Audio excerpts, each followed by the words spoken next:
खारघर तुर्भे भूमिगत टनेल प्रकल्पाचा पहिला टप्पा 20 नोव्हेंबर पासून सुरू झालाय।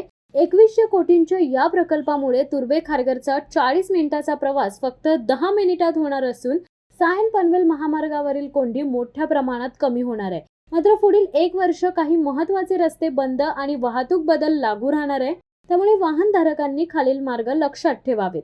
काम कुठे सुरू? खारघर गुरुद्वारा ते जुईनगर रेल्वे स्टेशन पर्यंत तसेच शिरवणे पुलाच्या 100 मीटर आधीपासून काम सुरू आहे। डायव्हर्जन सर्वन नॉलेज पार्क ते शिरवणे MIDC कडे जाणारा पुणेवारी सेवा रस्ता आता वन वे। उरण फाट्याहून येणारी वाहने तुर्भे MIDC रोडकडे वळवली जातील। एन भागातून येणारी वाहने थेट सायन पनवेल महामार्गावर। शिरवणे गावातून टनेल कामाच्या दिशेने जाणारा मार्ग पूर्णपणे बंद।